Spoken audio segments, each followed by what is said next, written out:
Hello, ഇന്ന് കുറച്ച് variety ആയിട്ട് നമുക്കൊരു ഫിഷ് ഫ്രൈ ചെയ്തെടുത്താലോ. മുളക് പൊടി, മഞ്ഞൾപ്പൊടി, കുരുമുളക് പൊടി, ഉപ്പ്, ഇഞ്ചി വെളുത്തുള്ളി പേസ്റ്റും നാരങ്ങ നീരും കുറച്ച് വെള്ളം കൂടെ ചേർത്തിട്ട് മീനിൽ മസാല തേച്ചിട്ട് ഒരു 1 hour റെസ്റ്റ് ചെയ്യാൻ വയ്ക്കും. ഇനി ഇതിലേക്കുള്ള സ്പെഷ്യൽ മസാല റെഡിയാക്കാം. ചെറിയ തേങ്ങയും മുളക് പൊടി, മഞ്ഞൾപ്പൊടി, വലിയ ജീരകം, വെളുത്തുള്ളി, ചെറിയ ഉള്ളി ഇവയെല്ലാം കൂടെ ചേർത്തിട്ട് വെള്ളം ചേർക്കാതെ ഒന്ന് മിക്സ് ചെയ്തെടുക്കാം. ഇനി സാധാ ഫിഷ് ഫ്രൈ ചെയ്യുന്നത് പോലെ വെളിച്ചെണ്ണയിലേക്ക് കുറച്ച് കറിവേപ്പിലേക്ക് ഇട്ടിട്ട് ലോ ഫ്ലെയിമിലിട്ടിട്ട് കരിയാതെ 2 സൈഡും ഒന്ന് ഫ്രൈ ചെയ്തെടുക്കാം.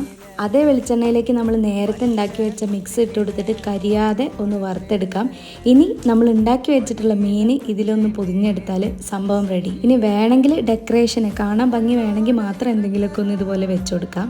ഇനി കഴിച്ചാണ്ടല്ലോ നല്ല കിടിലൻ ടേസ്റ്റാണ്, വെറൈറ്റി ടേസ്റ്റ്. അപ്പോൾ എല്ലാവരും ഒന്ന് പോയിട്ട് ട്രൈ ചെയ്ത് നോക്കുക. പിന്നെ വീഡിയോ ഇഷ്ടപ്പെട്ട സപ്പോർട്ട് ചെയ്യാൻ മറക്കല്ലേ.